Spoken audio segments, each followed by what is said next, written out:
आकाशवाणी पूर्णिया सुन रहे तमाम श्रोताओं का स्वागत है हमारे आज के विशेष परिचर्चा में। आज के परिचर्चा का विषय है कैंसर के प्रति जागरूकता और बचाव। श्रोताओं, हम जानते हैं कि कैंसर एक जानलेवा रोग है और प्रतिवर्ष केवल भारत में लाखों लोगों की मृत्यु कैंसर से हो जाती है। एक तरफ मेडिकल साइंस के क्षेत्र में नित नए खोज और प्रयोग किए जा रहे हैं ताकि अधिक से अधिक जीवन बचाया जा सके, लेकिन लोगों में कैंसर के प्रति लापरवाही और जागरूकता न होने के कारण प्रतिवर्ष कैंसर से प्रभावित होने वाले लोगों की संख्या बढ़ रही है। ऐसे में यह महत्वपूर्ण हो जाता है कि हम कैंसर से जुड़े तमाम पहलुओं को ठीक से समझें और पहले स्वयं को फिर दूसरों को सुरक्षित रहने के लिए प्रेरित करें। कैंसर से जुड़े सभी तरह के सवालों का जवाब देने के लिए आज हमारे साथ परिचर्चा में भाग ले रहे हैं जीएमसीएच पूर्णिया के कैंसर विभाग के doctor Aishwarya Rai, doctor Gaurav Kumar Singh, doctor Dev Prakash Shah. आप सभी मेहमानों का आकाशवाणी के स्टूडियो में हम स्वागत करते हैं। धन्यवाद जी। हम कैंसर के बारे में बात कर रहे हैं। हम जानते हैं कि एक विश्वव्यापी समस्या है, पूरी दुनिया में लाखों करोड़ों लोगों का जीवन ले चुका है और अभी भी लाखों लोग इससे प्रभावित हैं। हम इसकी शुरुआत डॉक्टर गौरव कुमार सिंह से ही करेंगे। सर, समझना चाहेंगे कि कैंसर क्या है, अगर हम एक आम बोलचाल की भाषा में लोगों को समझाएं तो क्या होता ही है? देखिए, मैं जो बताना चाहता हूं, कैंसर एक ऐसी बीमारी है जो लोगों को अब तक लगता है कि एक लाइलाज बीमारी है जिसका कोई इलाज संभव नहीं है, पर ऐसा नहीं है बिल्कुल भी। कैंसर के साथ क्या है कि अगर हम उसे जल्दी पहले अर्ली स्टेज पे पहचान सकें, उसके लक्षणों को जान सके, शुरुआती लक्षण अगर पहचान की जा सके तो उसका इलाज संभव है। कैंसर का अगर हम एक आम शब्दों में समझे कि कैंसर है क्या, कैंसर में होता क्या है कि जो हमारे शरीर है, हमारे शरीर की जो संरचना है, उसमें जो हमारा शरीर है वो सेल टिश्यूओं से बना हुआ है। जिन टिश्यू से बना है, जब उनका ग्रोथ जो एक नॉर्मल ग्रोथ होना चाहिए, जो नॉर्मल संख्या में बढ़ना चाहिए, जब वो एक अनकंट्रोल हो जाता है, अपनी संख्या से जितना उसको बनना चाहिए था उससे ज्यादा बनने लग जाए, जिसको रोकने के लिए हमारी जो शारीरिक संरचना बनी हुई है, जो उसको रोकती है, जो हमारे इम्यून सिस्टम है, जो उसको समझाता है कि कितना ग्रोथ होना है, कितना रुकना है, उसमें अगर दिक्कत हो जाए, सेल कोशिकाओं की जो लाइफ साइकिल है उसमें कुछ गड़बड़ हो जाती है। उसके बहुत सारे कारण हैं, जीन भी हो सकते हैं, डिफरेंट टाइप ऑफ कार्सिनोजेंस हो सकते हैं, जो अलग अलग चीजों से होता है। तो वो क्या होता है, जो हमारा साइकिल बना हुआ है सेल का कि उसको कहाँ रुकना है, कितना बनना है, उसमें गड़बड़ी आ जाती है। कैंसर के साथ दिक्कत यह है कि इसमें जो भी इनके लक्षण होते हैं उनको आने में बहुत लंबा समय लगता है। नॉर्मल अगर हम इस बात को आम भाषा में समझे तो 10 से 15 साल का भी समय लगता है। तो सबसे बड़ी कैंसर में दिक्कत यही है कि उसके लक्षण जब तक नहीं आते लोगों को पता नहीं चलता। और हमारे समाज में, खासकर इंडिया में अभी ये दिक्कत है, और बिहार में लोग इसके प्रति बिल्कुल जागरूक नहीं, उनको पता ही नहीं है कि कैंसर के लक्षण क्या क्या हो सकते हैं। वो उससे बिल्कुल ही अनजान है। क्योंकि अगर किसी को, जैसे कि एक हम एग्जाम्पल लेते हैं मुंह का कैंसर, अगर उसमें छोटा भी मुंह के अंदर कोई सफेद दाग दिखता है या लाल दाग दिखता है तो उन्हें लगता है कि हो सकता है छाला हो गया हो, उसको हमें नजरअंदाज कर देना है, वो कुछ समय में भर जाएगा खुद से। कई बार होता है कि छाला भी होता है लेकिन वो कई महीनों से भरा नहीं, ठीक नहीं हो रहा, बार बार हो जा रहा है, तो लोगों को लगता है कि ये तो छाला है, पेट की गर्मी से हो रहा होगा, इसको छोड़ देना चाहिए, कोई दिक्कत नहीं, समय के साथ चला जाएगा। नहीं तो लोग हैं कि सोचते हैं छोटी बीमारी है, हम बिगासोल खा लेते हैं, विटामिन बी कॉम्प्लेक्स खा लेते हैं, चीजें सबसाइड हो जाएंगी। बट होता क्या है कि वो अगर वहां पे रीजन है, मान लीजिए एक दांत के कारण वहां पे ट्रॉमा हो रहा है जिसके कारण वो अल्सर बन रहा है, वजह बहुत बड़ी नहीं है, छोटी सी वजह है, लोग उसको जितना छोटा समझ के इग्नोर करते हैं, नजरअंदाज कर देते हैं, और वही आगे चल के बड़ी बीमारी का रूप ले लेती है। तो कैंसर का है कि ये जो चीजें होती हैं, जिस भी वजह से होती हैं, पहली बात तो कारण पता होना चाहिए, जिसके लिए जागरूकता के लिए अलग अलग चीजें करनी चाहिए। जैसे कि अभी न्यूज में भी दिखाया जा सकता है, प्रोग्राम चलाए जा सकते हैं या पेपर के माध्यम से। अभी डॉक्टर गौरव, हम बात करेंगे कि क्या लक्षण भी हैं और किन किन कारणों से ये हो रहा है, लेकिन हम एक सवाल डॉक्टर ऐश्वर्या राय से भी करना चाहेंगे कि अगर हम कैंसर की बात करें, जैसा कि डॉक्टर गौरव ने बताया, किस किस तरह के कैंसर हो सकते हैं, किस किस पार्ट को यह प्रभावित कर सकता है? कैंसर शरीर के हर पार्ट को प्रभावित करता है। कोई भी खून का भी कैंसर हो सकता है, गले का भी हो सकता है, पर मुख्यतः इंडिया में जो सबसे ज्यादा देखा जा रहा है, अभी 32% आबादी आपकी मुंह से, स्तन के कैंसर से और गर्भाशय के मुख से यानी सर्वाइकल कैंसर से प्रभावित है। ज्यादातर लोग इन तीनों कैंसर से सबसे ज्यादा अफेक्टेड है और लेट स्टेज में आने की वजह से, लेट पता लगने की वजह से इसका इलाज भी सही से नहीं हो पा रहा है। जैसे इस साल का 2022 का WHO का डेटा था जिसमें ये बताया गया है कि 14.19 लाख नए केस आए हैं, जिसमें 9.18 या 18 लाख लोगों ने इलाज के अभाव के कारण उनका जान नहीं बच पाया उनका। तो यही है कि अगर वो स्टार्ट स्टेज में इन तीनों कैंसर में अगर वो समझ पाते कि क्या क्या लक्षण है, क्या चीज हमको हो रहा है, मेरे शरीर में बदलाव आ रहा है जिसकी वजह से हम ये समझे कि ये मुंह का कैंसर हमको हो रहा है या स्तन का कैंसर का ये लक्षण है, तो वो शुरुआत में आके डॉक्टर के पास जाते, दिखाते और उसी स्टेज में उस बीमारी को रोक के एक बेहतर इलाज लेके अपना जीवन बचा सकते थे। पर वो इतनी देरी से उनको जब तकलीफ बढ़ जाती है, जब उनको परेशानी इतनी ज्यादा हो जाती है कि बिना दवा और बिना एडमिट होने के अलावा कोई और ऑप्शन नहीं बचता, तब वो आते हैं। और तब हमारे लिए भी बहुत डिफिकल्ट हो जाता है कि उनका आगे अच्छा, बेहतर या बहुत अच्छा प्रोग्नोसिस वाला इलाज कर सके। जी, आपने कई तरह के कैंसर की चर्चा की है। अब मैं इस परिचर्चा में डॉक्टर देव प्रकाश साहब को भी शामिल करना चाहूंगा। सर, जैसा कि मैम ने बताया, कई तरह के कैंसर की चर्चा की। अगर हम एक स्पेसिफिक मुंह के कैंसर की बात करें, जैसा कि मैम ने भी बताया कि सबसे अधिक मामले इस तरह के आते हैं, तो ये क्या है, क्यों होता है? देखिए, इंडिया में तो सबसे ज्यादा मुंह का कैंसर है, जिसको हम लोग प्रिवेंट कर सकते हैं, क्योंकि ये लागू सेवन पदार्थ हम लोग जो कंज्यूम करते हैं, टोबैको हुआ, गुटखा हुआ, पान मसाला, कसैली हुआ, ये बिहार में बहुत कॉमन है। तो इस कारण से बिहार में ओरल कैंसर भी बहुत ज्यादा कॉमन है। लेकिन ये है फॉर्चुनेट बात कि इसको प्रिवेंट कर सकते हैं हम लोग। जब ये कंज्यूम ही नहीं करेंगे तो उसका चांस ही नहीं होगा। तो इस कारण से इस बात को अवेयरनेस के लिए हम लोग कैंपेन वगैरह बहुत इस पे फोकस कर रहे हैं कि तंबाकू छोड़िए, गुटखा छोड़िए और अपना स्वास्थ्य को ज्यादा महत्व दीजिए। क्योंकि कैंसर होने के बाद देखिए, एक तो जल्दी पकड़ाता नहीं है, पकड़ा भी गया तो कीमोथेरेपी चलना, सालों साल ट्रीटमेंट चलता है। किसी किसी केस में ये ट्रीटमेंट रिस्पॉन्ड भी नहीं कर पाता। तो ये जानलेवा बीमारी है, अगर इसको बचा सकते हैं तो क्यों स्वास्थ्य को क्यों हानि देना है? तो तंबाकू क्यों खाना है, बीटल नट क्यों खाना है, कसैली क्यों खाना है? क्योंकि सबसे प्यारा लोगों को जान ही है ना। अब जान का जो हमला कर रहा है ये आदत, उसको जल्द से जल्द छोड़िए और अपना सचेत होइए, ये कहना चाहेंगे। और दूसरी बात, हमारे अब किसी को हो गया कैंसर तो उसका क्या करना है, तो जीएमसीएच में अब कैंसर का इलाज भी शुरू हो गया है। आप जागरूक होइए कि कैंसर अगर जल्दी स्टेज में पकड़ा जाए, तुरंत स्टेज में पकड़ा जाए तो उसका ट्रीटमेंट हो सकता है। ये ऐसा नहीं है कि कैंसर हो गया तो आपका जिंदगी बर्बाद हो गया। इसका ट्रीटमेंट संभव है और जीएमसीएच पूर्णिया में इसका इलाज हो रही है। आप इस बात को जानकारी लीजिए और सचेत होइए। जी, डॉक्टर गौरव, अगर हम मुंह के कैंसर के लक्षण की बात करें तो गुटखा तो लोग खा रहे हैं, पान मसाला का इस्तेमाल लोग कर ही रहे हैं और आपके माध्यम से शायद लोग सुने और इसको छोड़ दे, लेकिन जो खा रहे हैं और उससे वो प्रभावित हो रहे हैं, तो क्या लक्षण उभरे तो उनको डॉक्टर से तुरंत संपर्क करना चाहिए? देखिए, पहली चीज मैं ये बताना चाहूंगा कि मुंह के कैंसर का जो है, जो हमें पता है कि क्या चीजें खाने से होती हैं, जिसमें लोगों को लगता है कि सिर्फ गुटखा खाने से या खैनी खाने से होता है, तो ऐसा नहीं है। अभी और भी चीजें हैं, जैसे कि यहाँ पे हमें पता चला लोकल रीजन में, पूर्णिया में, कि लोगों को लगता है कि औरतें नहीं खाती, सिगरेट नहीं पीती पर बीड़ी पीती है। उनको लगता है कि हम गुटखा तंबाकू नहीं खाते हैं, लेकिन यहाँ पे एक गुल का भी बहुत चलन है, लोग गुल करते हैं। जी। जिनको भी पेशेंट्स को आप पूछिए तो उनको कहना है कि मेरे को दांत में दर्द था तो हम गुल करते हैं तो हमको आराम मिलता है। गुल भी कार्सिनोजेनिक है, उससे भी कैंसर होता है। लोगों को ये भी नहीं एक्चुअली पता है, क्योंकि यहाँ पे मैंने देखा कि औरतों में खासकर, क्योंकि उनका कहना है कि अगर सबको एक समान ये पता है कि नशीला पदार्थ के सेवन से कैंसर होता है, तो लोग क्या करते हैं कि हम ठीक है, हम खैनी गुटखा तो नहीं खा रहे, तो हमें क्यों हो रहा है? क्योंकि औरतों का क्वेश्चन है कि हम तो नहीं करते, हमारा तो कोई लक्षण ही नहीं है, फिर मतलब हमें तो ऐसा कुछ है नहीं, फिर भी हो रहा है। तो जो यहाँ पे अभी हमारा जो चल रहा है, उसके हिसाब से मेरे को समझ में आया कि इनको ये भी नहीं पता कि गुल से भी होता है। तो ये भी एक ध्यान देने वाली बात है कि औरतों को गुल से भी हो रहा है।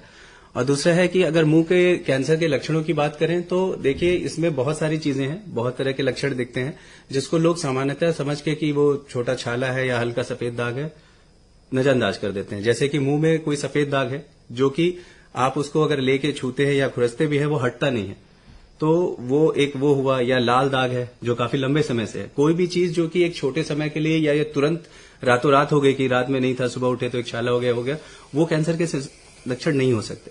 लक्षण कैंसर के लिए क्या है, कोई भी चीज होगी जो काफी समय से है, जो 20 दिन 25 दिन से लगातार चला आ रहा है, वो हट नहीं रहा। और सबसे बड़ी बात है कि कैंसर का देखिए एक चीज और है कि कई बार होता है कि दांत से भी, मैंने जो अभी कुछ देर पहले आपको बताया था कि मुंह में कई बार होता है कि जीभ के अंदर या आपके गाल पे कोई दांत का टुकड़ा टूटा हुआ है जो काफी तेज है, धार है, उससे भी चोट लगते लगते आपको छाले हो जाते हैं, अल्सर हो जाते हैं। वो बहुत बड़ी चीज नहीं है, लेकिन प्रॉब्लम क्या है कि अगर वो परसिस्ट करता है, काफी लंबे समय तक बना रहता है, वो आगे चल के वहां पे कैंसर कॉज करता है। तो मुंह के कैंसर के बहुत सारे लक्षण हैं। एक सफेद दाग हमने बता ही दिया, लाल दाग आपका हो गया, कोई छाला है जो काफी लंबे समय से नहीं बना भर रहा है, या जीभ भी है, जीभ पे भी होता है कि आपके रंग बदल गए, काले रंग का हो गया, जिसमें अलग अलग टर्म्स यूज करते हैं हम। जैसे कि यहाँ पे है कि कई चीजें हैं जो हमें पता चलता है कैंसर से होने से पहले, जिसके लिए हम कहते हैं, जो सफेद दाग की मैं बात कर रहा हूं, वो भी अलग अलग तरीके के होते हैं, कि जिसको हम कहते हैं लिकोप्लेकिया कह रहे हैं। जियोग्राफिक टंग होता है जो जीभ के ऊपर होता है, बिल्कुल अलग, मतलब उस पे रेसे रेसे सा होता है, सफेद रंग का होता है। लाल दाग होगा, अगर लाल और सफेद दोनों हुआ तो रेथ्रोलिकोप्लेकिया हो जाता है। तो वैसे ही है कि लाइकन प्लैनस भी होता है। कई ऐसा नहीं है कि कई लोगों को मुंह में सफेद दाग होता है तो उसका मतलब वो ल्यूकोप्लेकिया या प्री कैंसरस लीजन ही है, कि इस कैंसर से पहले वाला स्टेज।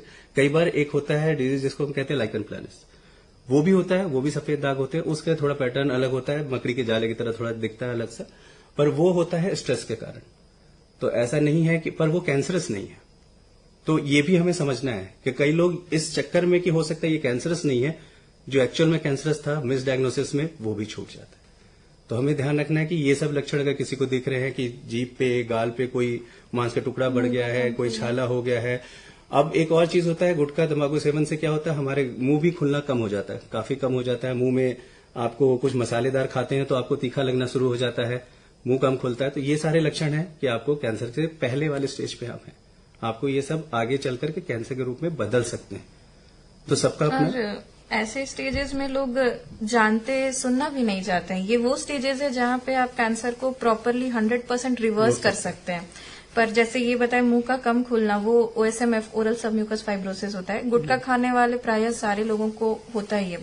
आज बिहार में हम लोग अगर रोज के दर पे 150-100 लोगों को देख रहे हैं तो उसमें 50 लोग तो ऐसा आता ही है जिसको ये कंडीशन है।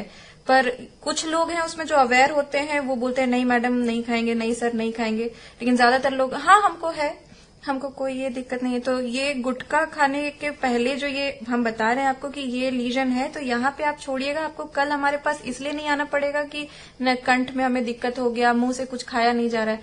यही एक स्टेज है जहाँ पे आप छोड़िए। यही चीजें बताने के लिए हम लोग आए हैं कि इन स्टेजेस पे आप अपने आप को जांच कीजिए और समझिए कि आपको कैंसर हो सकता है। बस ये आप में जानना जरूरी है। शुरुआत में अगर आप जागरूक हो जाते हैं, समझ जाते हैं समस्या को, तो शायद आप स्वस्थ हो सकते हैं।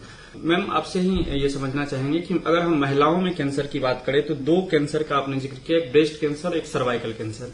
इन दोनों कैंसर के बारे में बताएं कि ये क्या होता है, किस तरह से हो सकता है। पहला ब्रेस्ट कैंसर का बात करूंगी। अभी ब्रेस्ट कैंसर सबसे ज्यादा मौत का जिम्मेदार है वर्ल्ड डाटा में, और इंडिया में तो खैर सेकंड मोस्ट कॉमन है स्किन के बाद। तो विमेन्स में क्या है ना, मेल्स में भी होता है पर मेल्स में थोड़ा कम, विमेन के अकॉर्डिंग मेल्स में थोड़ा कम। अब विमेन में क्या चीजें, पहले तो उन्हें पता होना चाहिए कि हम ब्रेस्ट कैंसर, ऐसा हमें कुछ हो रहा है। अभी क्या एक और कंडीशन है फाइब्रोएडिनोमा। तो हम लोग ऐसा देखते हैं, कोई भी विमेन को समझाते हैं कि देखिए आपके स्तन में किसी तरीके का गिल्टी हो रहा है, कोई गांठ हो रहा है, दर्द हो रहा है, लालिमा आ रहा है, या संतरे के छिलके जैसा गड्ढा गड्ढा जैसा हो रहा है, या सिर्फ स्तन में नहीं, आपके कांख के तरफ, अंडर आर्म्स की तरफ अगर गिल्टी या फिर सूजन बढ़ रहा है, दर्द बढ़ रहा है, या निप्पल से पानी आना शुरू हो जाए, या फिर खून आना शुरू हो जाए, पस का आना शुरू हो जाए, ये सब ऐसा मतलब मेजर लक्षण है जिससे आपका स्तन कैंसर आपको हो चुका है, ऐसा ये डायग्नोसिस में या इन्वेस्टिगेशन में हम लोग समझते हैं। इसी में कई लेडीज डर जाती हैं, एक फाइब्रोएडिनोमा कंडीशन होता है उसमें, और ब्रेस्ट कैंसर में बस यही डिफरेंस है कि ये आपको ब्रेस्ट कैंसर जब होगा तो काफी पेनफुल और काफी हार्ड लंप आपके ब्रेस्ट में हो जाता है। पर फाइब्रोएडिनोमा हार्मोनल डिस्टर्बेंस काफी कॉमन भी हो गया है, हार्मोनल डिस्टर्बेंस की वजह से या फिर आपके लाइफस्टाइल चेंजेस की वजह से हो रहा है, जिसमें ये काफी हार्ड लंप नहीं होता है। इसमें कई लोग क्या होता है, बहुत मिस इन्फॉर्मेशन के कारण इसमें बायोप्सी कराने चले जाते हैं, इसमें डर के आगे रेफरल करने के लिए चले जाते हैं। पर ऐसा नहीं, आपको प्रॉपर जानना है कि स्तन का कैंसर हमको हो रहा है तो किस तरीके से हम खुद को जांच करें। सबसे पहला फीमेल्स में होना चाहिए कि आफ्टर अ सर्टेन एज, मतलब प्यूबरिटी के बाद उनको क्लिनिकल सेल्फ ब्रेस्ट एग्जामिनेशन का एक आदत होना चाहिए। खुद से खुद के स्तन को जांच करना है हर महीने या 3 महीने के अंतर पे, जिसमें उनको चारों तरफ अपने ब्रेस्ट और कांख को 3 उंगली से दबाकर देखना है कि कहीं इसमें कोई गांठ गिल्टी तो नहीं हो रहा है। अपने निप्पल का जांच खुद करना है। अगर कुछ भी स्टार्टिंग स्टेज में होता है तो उन्हें शुरुआत में ही पता चलेगा and get consulted to a doctor.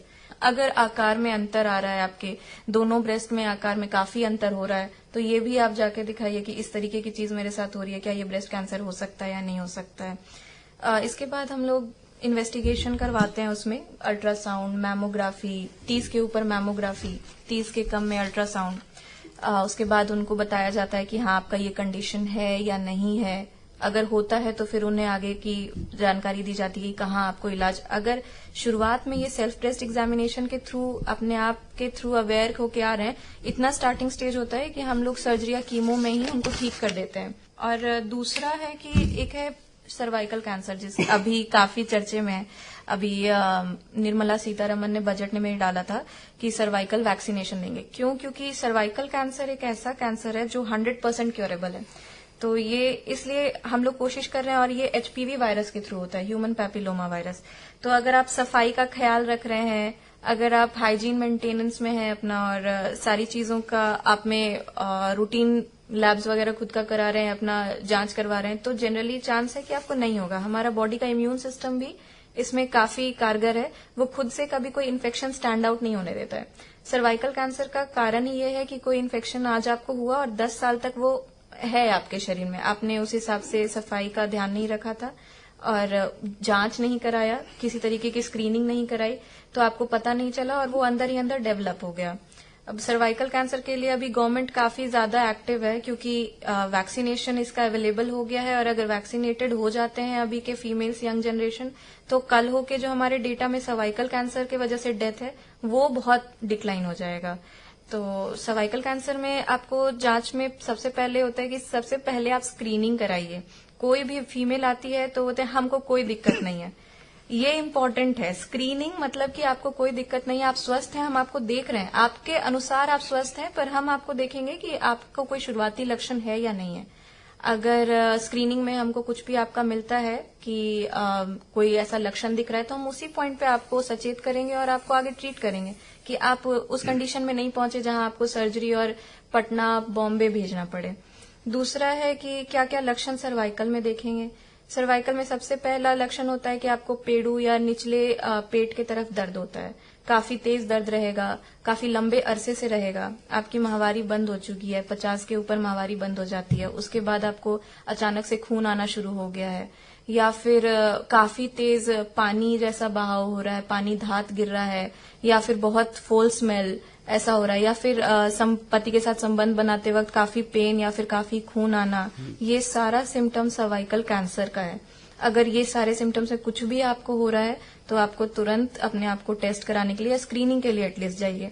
उसके बाद आपको आगे डॉक्टर बताएगा कि क्या है नहीं है। और इसमें मैं कुछ और भी जोड़ना चाहूंगा कि अब जैसे सर्वाइकल कैंसर का बता रहे हैं डॉक्टर सूर्या, उसमें यह है कि देखिए सबसे अच्छी बात है कि जो उनके जांच के लिए हम करते हैं, जो मुख्यतः टेस्ट होता है पैप टेस्ट, और एक और अभी जो एडवांस है HPV DNA टेस्ट, इसका एक अच्छा चीज है कि आप एक बार पैप करा लेते हैं तो आप 3 साल के लिए निश्चिंत होते हैं कि अब आपको होने का चांसेस नहीं है। और अगर आप HPV DNA टेस्ट उसके साथ कराते हैं तो आपको अगले 5 साल के लिए आप निश्चिंत हैं कि आपको अब सर्वाइकल कैंसर नहीं हो सकता। तो 5 और 10 मिनट के टेस्ट के बदले आपको 5 साल का दिमागी सुकून मिल रहा है कि आपको अब कैंसर नहीं हो सकता, तो मुझे नहीं लगता इसमें कोई हर्ज है आके अपने आप को जांच करा लेने में। और जैसा कि इन्होंने बताया कि स्तन के कैंसर के लिए भी कि आपको खुद से जांच करना है, खुद से आपको देखना है, 3 उंगलियों से सर्कुलर ऐसे गोल चेक करना है, पर यह ध्यान रखना है कि उस समय आप अपने मेंसेस में ना हो, माहवारी में ना हो, उसके 1 हफ्ते बाद ही, जब ऐसा हो रहा हो उसके 1 हफ्ते बाद देखना है। क्योंकि अगर उस समय आप जांच करेंगे तो उस समय भी क्या होता है, स्तन में सूजन आ जाता है, थोड़ा कड़ापन रहता है, तो हो सकता है कि आप उसको गांठ समझ लें। तो कुछ चीजों का ध्यान रखना है जिसका ये करने के बाद, और ये सारे जांच कराने में बहुत ज्यादा समय नहीं जाता, कुछ समय देके हम अपनी जिंदगी को सुरक्षित कर सकते हैं, तो मुझे लगता है कि उसके लिए इतना समय देना जरूरी है, करना चाहिए। डॉक्टर जयप्रकाश जी, हमने देखा कि मैम ने भी बताया, डॉक्टर गौरव ने भी बताया कि कैंसर का किस तरह से पुरुषों में और महिलाओं में तरह तरह के कैंसर हो सकते हैं। अगर हम इसके इलाज की बात करें तो किस किस तरह के इलाज की व्यवस्था है? क्या कैंसर के मरीज को बचाया जा सकता है? देखिए, पहले तो पब्लिक को ये जानकारी है कि कैंसर हो गया तो मेरा जिंदगी गया, लेकिन ऐसा नहीं है। कैंसर अगर अर्ली स्टेज में पकड़ा जाए तो ये क्यूरेबल है, 100% क्यूरेबल है, लेकिन इसका अवेयरनेस पब्लिक को नहीं है। इसी के अवेयरनेस के लिए हम लोग पूरा कैंपेन और अपना जो प्रोग्राम है चला रहे हैं। और कैंसर अर्ली स्टेज में डिटेक्ट हो जाने पे इसका क्या है, सबसे पहले सर्जरी करके हम लोग निकाल सकते हैं। सर्जरी हो पाना एक अच्छी बात है, क्योंकि कैंसर का इन ब्लॉक जो मास बढ़ा हुआ है उसको निकाल के हटा देंगे। अगर इससे ज्यादा बड़ा है तो उसमें कीमोथेरेपी चलता है, जो पानी चढ़ता है, तो वो दे सकते हैं। और इसके साथ साथ एक रेडिएशन सेकाई जो बोलते हैं वो भी चल सकता है। ये 3 उपाय है, उसको हम लोग ऐसे किस तरीके का देना है वो कंसल्टेंट हमारे मेडिकल ऑन्कोलॉजिस्ट से है, जो उनसे डिस्कस करके इनका ट्रीटमेंट प्रोटोकॉल बनाया जाता है। तो ऐसे इसका इलाज संभव है। तो ऐसा नहीं है कि कैंसर हो गया तो मेरा जिंदगी बर्बाद हो गया। इसका इलाज संभव है और हमारे पूर्णिया में भी इसका इलाज का उपलब्धि हजारों लोग आके ले सकते हैं। तो यही कहना चाहेंगे कि ट्रीटमेंट पॉसिबल है और आप आके इसका लाभ लीजिए। जीएमसीएच में अभी डे केयर सेंटर है, जहाँ पे कैंसर का इलाज आगे जो होना है उसके लिए डे केयर सेंटर बनाया हुआ है। उसमें जिन लोगों को कीमोथेरेपी चढ़ना है, स्टार्ट होना है, या वो पहले कहीं बॉम्बे या कहीं से ले रहे हैं कीमो, तो कंटिन्यू कराना है, तो कीमोथेरेपी वहां होता है। इलाज जो भी है, उनको जो दवा चाहिए, उनको काफी दर्द, कैंसर पेशेंट्स काफी दर्द का शिकायत करते हैं, तो कुछ दवा चाहिए या उसके आगे स्कैन्स करवाने हैं, या कहीं उनको ये अच्छा ओपिनियन के लिए बाहर रेफरल चाहिए, तो वो सारा चीज डे केयर सेंटर में जीएमसीएच में होता है। तो जी, ये अच्छी बात है कि अब हमारे ही शहर में इस तरह की सुविधा उपलब्ध है। डॉक्टर गौरव, आप जाते हैं जब कैंपेन करने, जागरूकता के लिए जब कैंप लगाते हैं, तो जब लोग आपके पास आते हैं तो क्या आपको वहाँ मरीज मिलते हैं कैंसर के स्क्रीनिंग में? और जब मिलते हैं तो किस स्टेज में मिलते हैं? देखिए, अब जैसा है कि हमारा जो होमी भाभा कैंसर संस्थान है, जो कि स्टेट हेल्थ सोसाइटी बिहार के साथ मिलकर काम कर रहा है, जो कि टाटा का एक यूनिट है, तो हमारा मेन उद्देश्य ही यही है कि हमें कैंसर के जो मरीज हैं उनको दूर तक, जो गांव में रह रहे हैं, जिनको फैसिलिटी उपलब्ध नहीं है, वहां तक पहुंच के उनको ढूंढना है, उनको सुविधाएं उपलब्ध करानी है। इस एवज में जैसे हम जीएमसीएच पूर्णिया में हमारा कमरा नंबर 16 में बैठती है पूरी कैंसर की टीम, तो हम हफ्ते में 4 दिन इसी रिगार्डिंग कैंप करते हैं, ताकि जो रूरल एरियाज है, जो गांव के दूर दराज के इलाके हैं, जहां तक कोई पहुंच नहीं पाता, जहां आने जाने की दिक्कत है, वहां हम पहुंचे लोगों तक जागरूकता फैलाएं, वहां जाके लोगों को कैंसर के लक्षण के बारे में बताएं और खुद देखें कि किनमें है कि नहीं है। अब इस एवज में जो हम हफ्ते में 4 दिन जाते हैं, जो हम ब्लॉक, यहाँ पे पूर्णिया में 14 ब्लॉक हैं, अलग अलग ब्लॉकों को टारगेट करके हम जाते हैं, देखते हैं। वहां पे देखिए, बहुत अनफॉर्चुनेट है कि लोगों तक अवेयरनेस नहीं है, तो हमें जब कैंसर के जो भी लक्षण के मरीज मिलते हैं, वहां हमें वो आखिरी स्टेज पे मिलते हैं, 3rd या 4th स्टेज पे हों, जो कि स्टेजिंग करते हैं। जैसे कोई मरीज हमारे पास आता है इलाज के लिए, तो वो किस स्टेज पे, वो पहले स्टेजिंग की जाती है किसी भी ट्रीटमेंट को देने से पहले, जो कि डिसाइड करते हैं कि उसको कितना एग्रेसिव ट्रीटमेंट देना है, उसको सर्जरी की नीड है या कीमोथेरेपी की या रेडिएशन की या उन तीनों की या किसी की कॉम्बिनेशन की। तो ये डिपेंड करता है कि मरीज किस स्टेज पे है कैंसर के। तो अब ये बहुत ही दुर्भाग्यपूर्ण है कि हम जब भी जाते हैं दूर दराज के इलाकों में, वहां हमें जो भी मरीज मिलता है कैंसर का, वो अपने आखिरी स्टेज पे होता है, 3rd या 4th, क्योंकि तब तक उनको दिक्कतें दिखने लगती हैं, उनको सिम्टम आते हैं, उनके ग्रोथ जो होता है फेस पे, मतलब ब्रेस्ट पे या जहां भी, जो भी उनके सिम्टम, तो बिल्कुल जो लास्ट स्टेज के सिम्टम्स वो दिखने लगते हैं। तब उनको लगता है कि हमें कोई बहुत बड़ी बीमारी उनको देखना है। तो जो हम दूर दराज के इलाकों में पहुंच रहे हैं, हमें चीजें बहुत लेट मिलती हैं। इसके लिए ही हमारा संस्थान अब ये कर रहा है कोशिश कि डोर टू डोर बायोप्सी वाला भी अभी वो करना चाह रहे हैं, ताकि हम हर मरीज को पहले देख सके, उनको पहले स्टेज पे देख सके, ताकि उनको इस स्टेज तक पहुंचने से बचाया जा सके और उनके जीवन को अच्छा बनाया जा सके। जी, यही सवाल है डॉक्टर ऐश्वर्या से भी कि अगर आप कैंपेन के दौर में किसी को पाते हैं कि ये कैंसरस है, इसके शरीर में या कैंसर हो सकता है, तो फिर कौन कौन सी प्रक्रिया से उसे गुजरना पड़ता है, कहाँ तक आप उनको ले जाते हैं?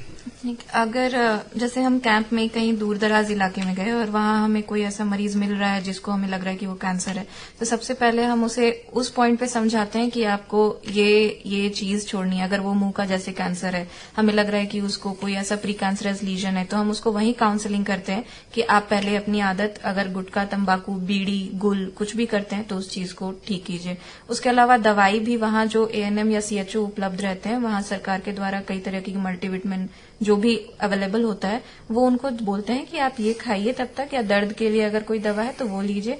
और अगले 7 दिन के अंदर उनका फॉलोअप हमारे पास है स्टाफ, वो बताते हैं कि उनको फोन किया जाता है, उनको GMCH बुलाया जाता है।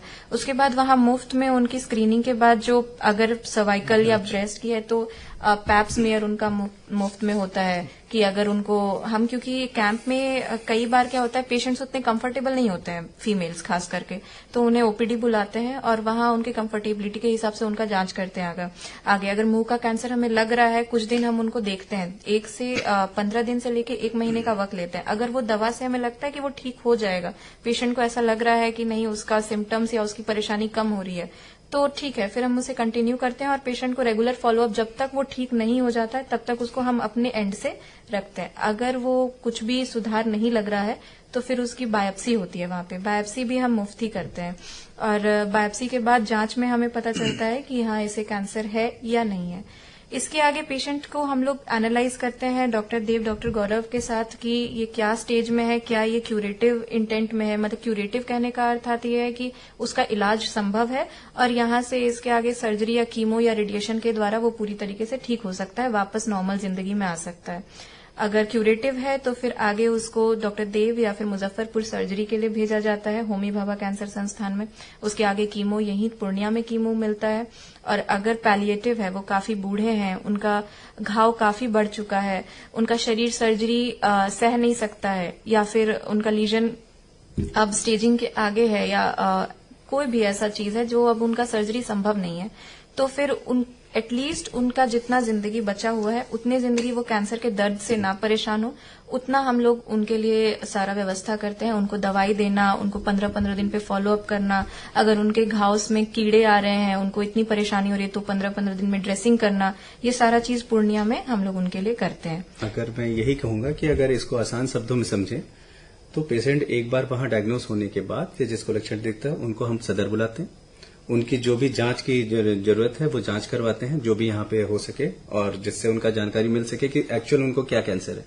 जांच के बाद उनको जो भी इलाज की सुविधा चाहिए जो हमारे यहाँ है उपलब्ध, जैसे जो डॉक्टर देव देखते हैं यहाँ पे कीमोथेरेपी और ये सारे डे केयर, तो वहाँ जो उपलब्ध है वो यहीं उपलब्ध कराते हैं।